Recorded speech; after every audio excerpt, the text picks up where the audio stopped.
आज हम श्रद्धे द्वारा रचित युग गीता के भाग 4 में से अध्याय 17 का अध्ययन कर रहे हैं, जिसमें श्रद्धे हमें बताते हैं योग पथ पर चलने वाले का सदा कल्याण ही कल्याण है।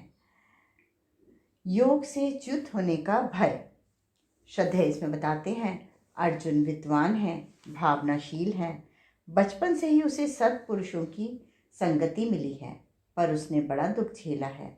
राजपुत्र होने के बावजूद कौरवों द्वारा सौतेला व्यवहार, पिता का बिछोह, अपनी बड़ी माँ की जल्दी मृत्यु, अज्ञातवासों की श्रृंखला, इस पर भी उसे वासुदेव का साथ मिला। यह उसका सौभाग्य है, पर उसकी मना स्थिति इन हिचकोलों की वजह से बड़ी व्यथित है। युद्ध वास्तविक रूप में सामने आने पर वह अपने पितामह एवं गुरु द्रोण को देखकर व्यथित हो जाता है। उसे श्री कृष्ण के उपदेश प्रिय तो लग रहे हैं, पर उसकी कमजोरियां भी याद आ रही हैं। उसकी जिज्ञासा किसी भी आम आदमी की जिज्ञासा है। क्या होगा यदि योग पथ पर चलते चलते अंत आने के पूर्व ही मार्ग से च्युत हो जाए, कोई असंयम किसी भी प्रकार का हो जाए? कहीं ऐसा तो नहीं कि वर्षों का आध्यात्मिक पुरुषार्थ व्यर्थ चला जाएगा? कैसे कोई इतनी सावधानी रखेगा? यह सारी आशंकाएं उसे परेशान कर रही हैं। उन्हीं से ग्रस्त हो वह हम सभी की ओर से प्रश्न पूछता है और भगवान उसका तुष्टिपरक समाधान देते हैं। पूज्य वर का हमें संदेश। परम पूज्य गुरुदेव ने मृत्यु को एक पर्व माना है और भारतीय संस्कृति की परिभाषाओं में व्याख्या करते हुए उसे आत्मा की अनंत यात्रा का एक विराम, स्टॉप ओवर कहा है। आत्मा की निरंतरता, पुण्यों का संचय, तप, योग से अर्जित संस्कारों की निधि की अक्षुण्णता बराबर बनी रहती है। इसलिए उन्होंने योग शब्द की विराट व्याख्या की। उसे यज्ञ से जोड़कर परमार्थ के लिए किया गया एक श्रेष्ठतम कर्म माना। कहा, कुसंस्कारों की गलाई करो, उन्हें साफ करते चलो तप की प्रक्रिया के द्वारा, तथा सुसंस्कारों की ढलाई करो योग के द्वारा। युग निर्माण जैसे विराट कार्य में, विचार क्रांति अभियान में, देव संस्कृति विश्वविद्यालय द्वारा एक व्यापक विद्या विस्तार योजना में उनके द्वारा हमें नियोजित किया जाना हमारे हित में ही है। यह हमें मानते रहना चाहिए। हम इस जन्म में मुक्त ना हो पाए तो क्या, गुरु का कार्य करते हुए अगला जन्म लेंगे, किसी श्रीमंत के यहाँ या किसी योगी ज्ञानी ध्यानी के यहाँ, और अंततः बंधन मुक्त हो जाएंगे। हमारी दिव्य गति होगी। हमें याद रखना है कि हमारे द्वारा किया गया एक भी कल्याणकारी कार्य कभी भी निरर्थक नहीं जाएगा। वह हमारे अक्षय पुण्यों की निधि में जुड़ता चला जाएगा। जहाँ तक हम कर सकें करें, उसी कड़ी को आगामी जन्म में पुनः वहीं से जोड़ते हुए चलेंगे। पिछला फिक्स डिपॉजिट हमारे काम आएगा। योगेश्वर श्री कृष्ण बड़े मर्म की बात कहते हैं एवं अर्जुन के साथ साथ हम सभी गीता के सुधी पाठकों को एक आश्वासन देते हैं कि धैर्य रखो, तप और योग को जीवन का एक अंग बना लो और अपने जीवन में क्रमशः आध्यात्मिकता का समावेश करते रहो। सभी कुछ ठीक होता चला जाएगा। चाहे वह युग साहित्य का स्वाध्याय हो, चाहे उस क्रांतिकारी चिंतन का विस्तार हो, वाणी द्वारा या लेखनी द्वारा, आचरण द्वारा या अन्य किसी माध्यम द्वारा, हमारे हित के लिए ही है। आगे के श्लोकों में श्री कृष्ण कहते हैं, तत्र तम बुद्धि संयोगम लभते पौर्वदेहिकम यतते च ततो भूयः संसिद्धौ कुरुनंदन। शब्दार्थ, हे कुरुनंदन अर्जुन, कुरुनंदन उस जन्म में, तत्र उसको, तम पूर्व जन्म की, पौर्वदेहिकम ब्रह्म विषयक बुद्धि का संयोग साधन संपत्ति अनायास ही बुद्धि संयोगम प्राप्त होती है, लभते उससे वह, ततः फिर, च साधन की सिद्धि के विषय में, संसिद्धौ पुनः भूयः प्रयत्न करता है। यतते भावार्थ, वहाँ उस पहले शरीर में संग्रह किए हुए बुद्धि संयोग को अर्थात योग के संस्कारों को अनायास ही प्राप्त हो जाता है। और हे कुरुनंदन, उसके प्रभाव से वह फिर परमात्मा की प्राप्ति रूपी सिद्धि के लिए पहले से भी बढ़ चढ़कर प्रयत्न करता है। पूर्व जन्म की संपदा। श्रीमद् भगवद गीता का सौंदर्य उसके काव्य में भगवान वेद व्यास द्वारा चयन किए हुए शब्दों की गुंथन में देखा जा सकता है। ऐसा लगता है कि वासुदेव के श्रीमुख से वह सब इस श्लोक में अभिव्यक्त कर दिया जाता है। जो कोई योगी इस जन्म में संग्रहित कर भावी जन्म में प्राप्त करता है या जिसे जानने की आकांक्षा हर किसी में रहती है। पिछले श्लोकों में के द्वारा हमें यह तो समझ में आ गया कि योग से भ्रष्ट हुआ व्यक्ति कुछ अपने विशिष्ट भोग कामनाओं का क्षय करता हुआ क्रमशः योगी के घर में जन्म ले लेता है अथवा श्रीमंतों के यहाँ पैदा होता है। फिर पूर्व में अर्जित ज्ञान अन्य विशिष्ट योग्यताओं का क्या होता है? पूर्व जन्म में इतना श्रम किया वह निरर्थक तो नहीं चला जाता? क्या फिर से मन को निग्रहित कर ध्यान का पूरा अभ्यास फिर से करना पड़ता है? यह प्रश्न तो किसी के भी मन में आ सकता है। ऐसे में महान मनोवैज्ञानिक एक कुशल चिकित्सक के रूप में श्री कृष्ण घोषणा करते हैं कि जैसे ही नया शरीर मिलता है मानवीय बुद्धि स्वतः ही स्वाभाविक रूप से पूर्व शरीर में अर्जित ज्ञान को प्राप्त कर लेती है। लभते पौर्व देहिकम। अब सारा विश्व इस तथ्य को स्वीकार कर रहा है। प्रसिद्ध मनोवैज्ञानिक चिकित्सक डॉक्टर ब्रायन वायस अपनी मैनी लाइव्स मैनी मास्टर्स एवं मैसेजेस फ्रॉम मास्टर्स जैसी विश्वविख्यात पुस्तकों में अपने अनुभवों द्वारा विगत एक दशक में एक क्रांति सी मचा चुकी हैं कि मनुष्य पूर्व जन्म की यादों को बुद्धि को संग्रहित करता है। उन्होंने इसके माध्यम से रोगियों को पूर्व जन्म की यादों में ले जाकर बहुत सी आज की व्याधियों की चिकित्सा करने की कोशिश की है और उन्हें 90% सफलता भी मिली है।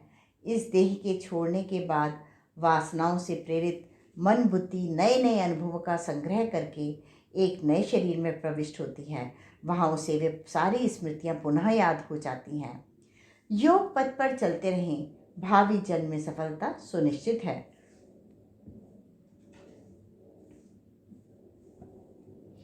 कई प्रतिभाशाली व्यक्तित्व प्रौढ़िकी जिन्हें हम जानते हैं बाल्यकाल से ही वे बड़े कुशल मेधा संपन्न थे। उनके मूल में वस्तुतः भूतकाल का जन्म ही मुख्य भूमिका निभा रहा होता है। पूर्णतः स्वस्थ दुर्बलताओं से मुक्त व्यक्ति जो पूर्व जन्म में योग भ्रष्ट हो गया था अपने ज्ञान संग्रह की निधि के साथ जन्म लेता है, पूरे उत्साह के साथ अपने आध्यात्मिक पुरुषार्थ में जुट जाता है ताकि वह शीघ्र ही सिद्धि को पा सके। सिद्धि क्या है? परमात्मा की प्राप्ति, परम लक्ष्य की प्राप्ति, जीव का ब्रह्म में विलय। कभी कभी हम एक ही गुरु के 2-3 शिष्यों में से किसी एक की असाधारण प्रगति देखकर विस्मय में पड़ जाते हैं। यह वस्तुतः पूर्व जन्म की उपलब्धि का ही परिणाम है कि शिष्य एक असाधारण लक्ष्य की ओर चल पड़ता है। अनुभवों के उच्चतम स्तर तक पहुंचकर वह गुरु के कार्यों को और आगे बढ़ाता है। हर व्यक्ति के लिए योगेश्वर का आश्वासन है कि हम धैर्य न छोड़ें, सही मार्ग पर गुरु सत्ता के बताए मार्ग पर चलें और प्रयासरत रहें, पुनः योग भ्रष्ट ना हो और प्रसन्नतापूर्वक लक्ष्य प्राप्ति की दिशा में बढ़ते रहें। निश्चित ही सफलता कदम चूमेगी। स्वामी राम सुखदास जी लिखते हैं कि पूर्व जन्म की साधन सामग्री मिलना ठीक उसी प्रकार है जैसे किसी को रास्ते पर चलते चलते नींद आने लगे और वह वहीं किनारे पर सो जाए। जब वह सोकर उठेगा तो उतना रास्ता तो उसका तय किया हुआ रहेगा ही, बस वह आगे की यात्रा आरंभ कर देगा। पूर्व जन्म की साधना वस्तुतः जीवात्मा पर संस्कारों की छाप छोड़ देती है। जितने अच्छे संस्कार पड़ चुके हैं वे सभी इस नए जन्म में जागृत हो जाते हैं। आध्यात्मिक पूंजी कभी खत्म नहीं होती। पूर्व जन्म की बुद्धि संयोग एक अनुदान रूप में मिलता है। साथ ही योगी के घर में जन्म श्रेष्ठ पुरुषों की संगति, स्वाध्याय, इन सब के सहज मिल जाने से साधन सिद्धि में उत्साह बढ़ता चला जाता है। आध्यात्मिक प्रगति सहज ही होने लगती है। प्रस्तुत श्लोक इस आशावाद को बढ़ाता है। मनुष्य को सतत आध्यात्मिक पुरुषार्थ करते रहना चाहिए, वह निश्चित ही फलित होगा। सांसारिक पूंजी तो समाप्त होनी ही है, वह तो क्षणभंगुर है, पर आध्यात्मिक पूंजी योग भ्रष्ट होने पर भी नष्ट नहीं होती, वह समय पाकर फिर प्रकट हो जाती है। यह एक प्रकार का ऐसा डिपॉजिट है जो आत्मसत्ता के साथ जुड़ा है, समाप्त नहीं होता, बढ़ता चला जाता है। सद्गुरु अपने शिष्यों की पूर्व जन्मों की साधना संपदा को जानते हैं, इसीलिए वे उन्हें तलाशते रहते हैं और अपने कार्य में लगाते हैं, प्रेरित करते हैं। शिष्य हो सकता है कदाचित गुरु को भूल गया हो, पर गुरु कभी गलती नहीं करते। वे बराबर उनके योग क्षेम का ध्यान रखते हैं। वे उनके पूर्व जन्मों की संचित संपदा अनुसार लोकहित के कार्यों में उनका नियोजन करते रहते हैं, भले ही वे सशरीर यह कार्य करें अथवा सूक्ष्म या कारण शरीर से, पर उनका उद्देश्य बराबर भान कराने का रहता है। जो इस तथ्य को जल्दी पहचान लेता है वह सौभाग्यशाली होता है, क्योंकि सद्गुरु के कार्यों से जुड़कर साधनादि कर्मों द्वारा वह सकाम कर्मों का भी अतिक्रमण अपने समर्पण के कारण योग में एकजुट होने के कारण कर जाता है। यही बात वासुदेव अगले श्लोक में कह रहे हैं। पूर्वाभ्यासेन तेनैव ह्रियते यशोऽपि सः जिज्ञासुरपि योगस्य शब्द ब्रह्माति वर्तते। शब्दार्थ,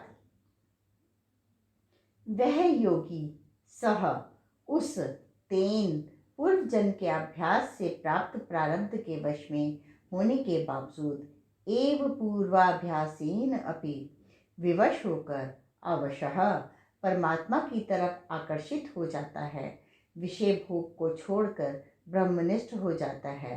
ह्रियते, क्योंकि ही इस समता रूपी योग का योगस्य जिज्ञासु भी जिज्ञासु अपि वेदोक्त कर्मों के फलों का शब्द ब्रह्म अतिक्रमण कर जाता है। अतिवर्तते भावार्थ, वह योग भ्रष्ट पूर्वाभ्यास के विवेक से विवश हुआ सहज ही भगवान की ओर खींचा चला जाता है।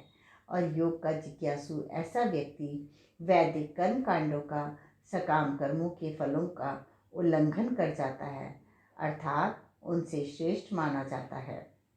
पूर्वाभ्यास का वेग, जैसे हमारा भूतकाल रहा है वैसे ही आज हम हैं। यदि हमारी साहित्य लेखन में रुचि है तो कलम उठाने का मन करेगा ही। यदि गायन में आनंद आता है तो गाए बिना मन मानेगा नहीं। पूर्वाभ्यास का वेग यही है। पूर्व जन्म की साधना के अभ्यास जन्य संस्कार हमें सहज ही इस ओर खींचते चले जाते हैं। यदि हमारी रुचि आध्यात्मिक रही है तो हमारा मन स्वतः ही उन सभी कार्यों में रुचि लेगा जो भगवत भक्ति से जुड़े हैं, उनसे हमारा आत्मिक उत्कर्ष सत्ता हो। हमारे कर्म आज क्या हैं यह महत्वपूर्ण नहीं, हमारे विचार, चिंतन, प्रक्रिया आदि किस दिशा में चल रहे हैं यह महत्वपूर्ण है।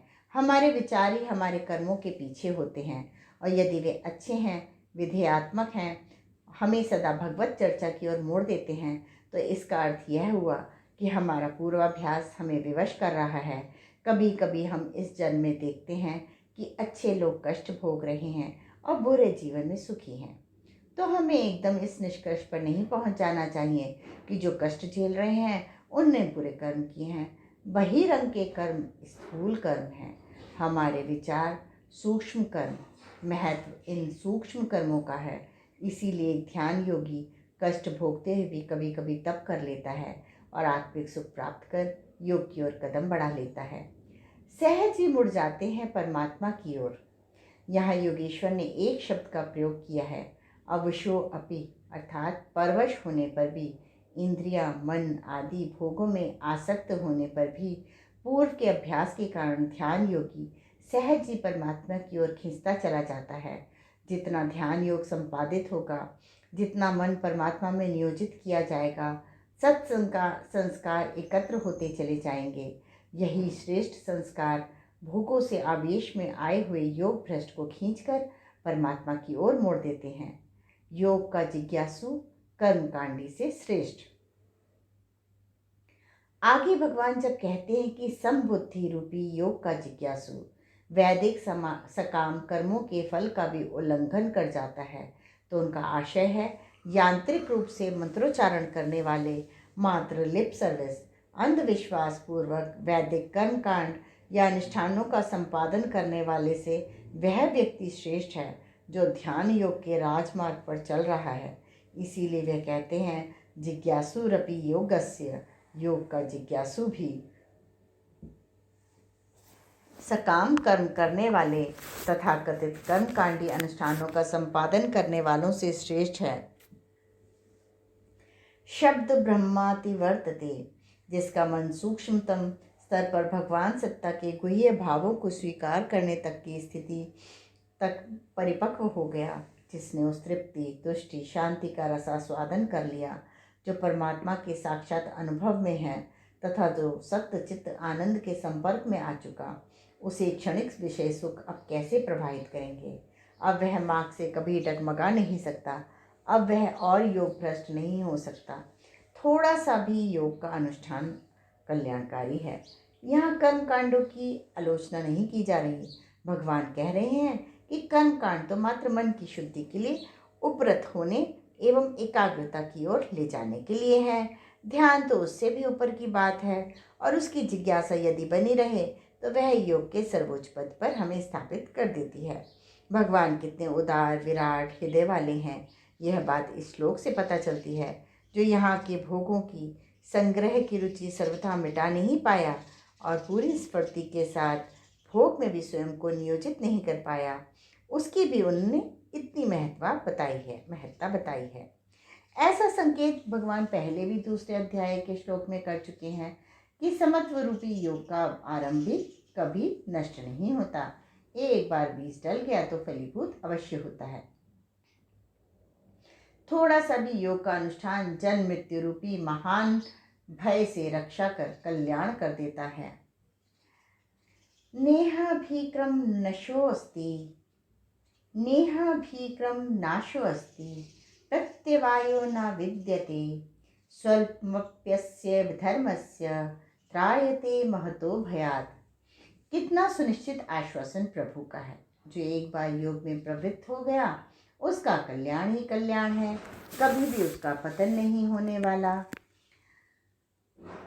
पूर्व संस्कार निश्चित रूप से नए जन्म में फलीभूत होंगे और अंततः योग की पराकाष्ठा पर पहुंचकर बंधन मुक्ति का पथ प्रशस्त होगा।